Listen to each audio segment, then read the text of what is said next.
Good evening. This is CTV News for Thursday, January 16th. I'm Byron Scott. And I'm Janine Samuels. Thanks for joining us. There's new hope for the 1972 Equal Rights Amendment, which prevents discrimination on the basis of sex. Yesterday, Virginia became the crucial 38th state to pass the ERA, decades after the measure was first approved in Congress. For the women of Virginia and the women of America, the resolution has finally passed.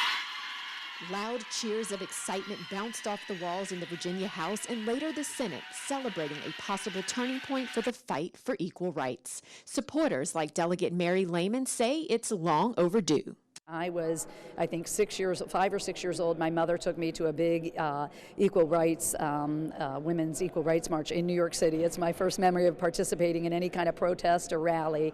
And, you know, I come from a family of strong women, a mom, 4 sisters, and it's something that's, you know, way past its time. We need to do it. And congratulations to Virginia for being the 38th state. The fight began back in 1923 when Alice Stokes Paul drafted and delivered the first version of the Equal Rights Amendment to Congress. It was finally approved in 1972. Supporters lobbied, marched, rallied, petitioned, and even went on hunger strikes. The ERA barreled out of Congress, getting support from 22 states in the first year. And then things slowed and eventually came to a halt until now. Here at the Maryland State House in 1972, Maryland was one of the first states to ratify the ERA. Yesterday, 48 years later, Virginia completed the ratification process. Now we have the 38 states required to amend the United States Constitution. But there's one problem. The deadline has already passed. And on top of that, 5 states have rescinded their support for the bill since first approving it in the 70s. Supporters argue that the original 1982 deadline should not be binding. That with 38 states ratifying, it really is just a matter of some technical details to get it across the finish line. So I'm just really excited. I will tell you what I heard at that rally in Washington, D.C. so many years ago. If it's not in the Constitution, your rights can be taken away at any time. And to that point, some people don't even realize that the 19th Amendment, which gives women the ability to vote, is the only equal right for women guaranteed by the Constitution. I didn't know that. I didn't know that. Wow.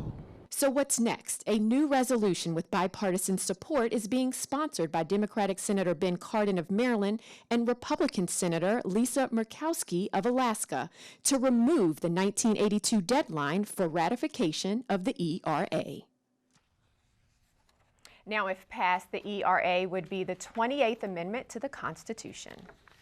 The impeachment trial of President Trump got underway today with the arrival in the Senate of the 7 House managers formally presenting the 2 articles of impeachment to the body. This all comes as new allegations are being levied against the president. Lev Parnas, the former associate of Trump's lawyer Rudy Giuliani, says that the president knew of his efforts to dig up dirt in Ukraine that could benefit him politically. Trump has abused the powers of the presidency in that, using the powers of his high office, President Trump solicited the interference of a foreign government, Ukraine, in the 2020 United States presidential election. We saw a strong case, an infallible, undeniable case for the impeachment of the president. If somebody like Parnas came forward and there was evidence, there was reason to believe that there was some of that was factual, there would be a special prosecutor appointed. Does anybody think that the rogue attorney general is going to appoint a special prosecutor? No. Chief Justice of the United States John Roberts will preside over the trial. Today, Roberts swore in all 100 senators who will serve as jurors. Opening arguments will begin on Tuesday. Meanwhile, the nonpartisan congressional watchdog group Government Accountability Office says the Trump administration violated federal law when it withheld security aid to Ukraine last year. The law is called the Impoundment Control Act. It limits the ability of the president or government officials from substituting their own funding decisions for those of Congress. In a statement, Maryland Congress Senator Chris Van Hollen said, quote, "This violation was a key part of his corrupt scheme to abuse the power of the presidency for his personal political purposes." The GAO's decision comes as the impeachment trial is set to get underway.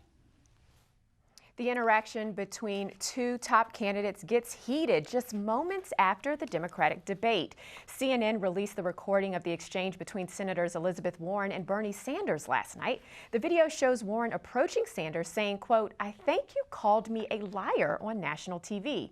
Sanders then accuses Warren of calling him a liar. Both senators were still mic'd up at the time of the tense exchange. I think you called me a liar on national TV. What? I think you called me a liar on national TV. Let's not do it right now. You want to have that discussion, we'll have that discussion. You called me, you told me. All right, let's not do it now. I don't want to get in the middle of it. I just want to say hi, Bernie. Yeah, good. Okay. CNN hosted the Democratic debate in Des Moines, Iowa.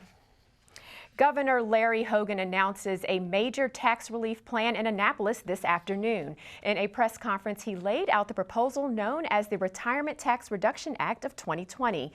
The goal is to cut state income taxes by more than $1 billion over the next 5 years. Retirees making under $100,000 a year would see a tax reduction of at least 50%, with those making under $50,000 annually paying no state income tax at all. Legislation will provide tax relief for more than 230,000 Marylanders, and it is the largest tax reduction in Maryland in more than 2 decades. It will help keep tens of thousands of Maryland retirees from being forced to flee our state. Hogan went on to say that his proposed plan is a step in eventually eliminating all